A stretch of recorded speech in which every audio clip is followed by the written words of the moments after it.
Hey everyone, it's Liquidy back for another Travel Tip Thursday. So this week we're going to talk about road trips and specifically on road trips, why you should stop and visit a visitor center, which kind of sounds ironic, but I know I've been on so many road trips and a lot of times you're on a road trip and you're just like ready to go to your destination and you get on the road and you're going.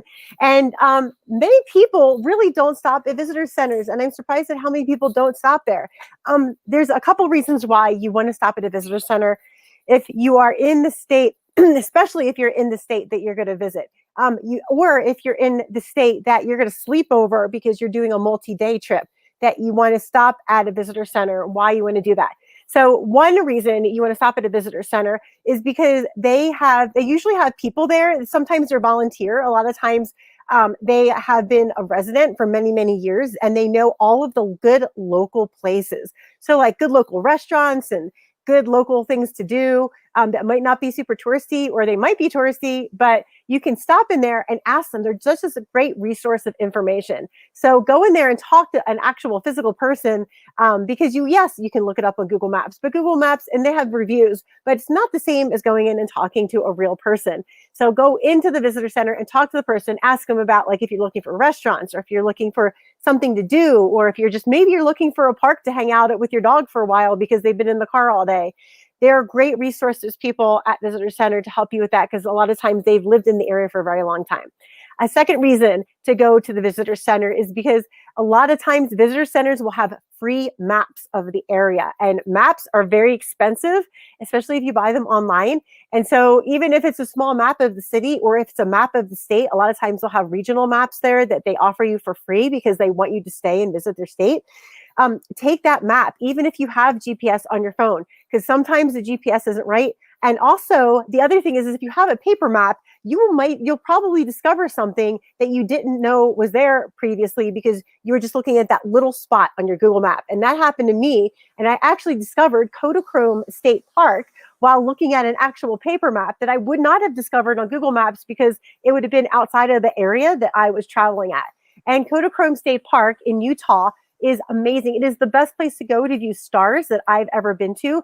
The entire night sky is so black. You can see the entire Milky Way, and you can see the brightness of the Milky Way, and you can even see the dark spaces in the Milky Way, which is really, really hard to do if you're around anywhere that's civilized. And well, that part of Utah, there's just a lot of open wilderness, which is really great. And so you can see a lot of the Milky Way. You see all the Milky Way, but you see even the dark spots in the Milky Way, which is crazy. It's very hard to see.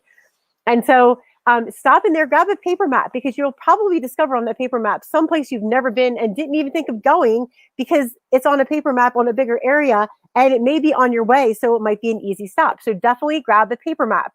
So the third thing is you want to go into a visitor center because a lot of times they'll have those big brochure racks. And even though they have those a lot of places, if you find something you like, you can always ask the opinion of the person at the desk because a lot of times those tour places will come in and people will have experiences with them that are at the visitor center that work there. So they'll know if it's a good tour or not. Like one time I was really interested in it. I can't remember what tour it was, but I was very interested in it. And I had a brochure on it and I was at the tour desk at the visitor center and they looked at my brochure and they're like, "Oh, are you planning on doing this tour?" And I'm like, yeah. And they're like, "Well, I've heard a lot of people complain about this tour because of XYZ. And they're like, if you want to do something like this, they're like, this is even better."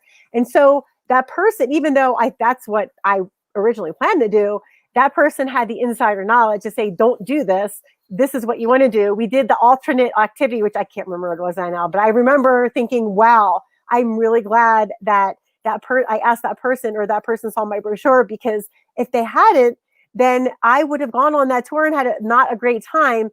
But because they did see that and I was talking to them, I got the experience of them getting them giving me their advice. And then I got to do something really fun as a result. So definitely go into the visitor centers for 3 reasons. One, talk to the person at the visitor center about what's local, good restaurants, things to do, that kind of thing. 2 is to grab maps of the area. And 3 is to look at the one of those tourist racks and see if there's something on there that you'd like to do and go up and vet it with the person at the visitor center because they will most likely know if it's a good tour or not. All right, my friends. So that is it for Travel Tips Thursday. I do want to invite you to my Instagram account, Travel Gluten Free Podcast, because on there I have a if you follow me on my Instagram account, I'm coming out with my new book, The Guide to Traveling Gluten Free, which tells you the how-to of traveling gluten free, not just cities that are good for traveling gluten free, but like how to pack your bags, like specifically what you want to pack for food. How, like, what do you want to do when you plan your flight? What do you want to do when you plan your cruise? How do you eat on a cruise gluten free? And all the different questions you want to ask when you go to a restaurant and you're gluten free to make sure that you're safe. So definitely follow me on my Instagram. It's at Travel Gluten Free Podcast, and you'll be getting information on there and also on my YouTube channel about my new and upcoming book, The Guide to Traveling Gluten Free. And next week, I'm going to have a special on my book that is only going to be for the first week it is published, between September 10th and 17th. So I'm excited to share that with you. So stop on back next week for What's New Wednesday on Wednesday the 9th, and Travel Tips Thursday next Thursday at 3 p.m. They're both at 3 p.m. Mountain Standard Time, 5 p.m. Eastern Standard Time. All right, my friends, remember to enjoy food, enjoy travel, and enjoy life. This is Aliquity signing off, and I will see you soon.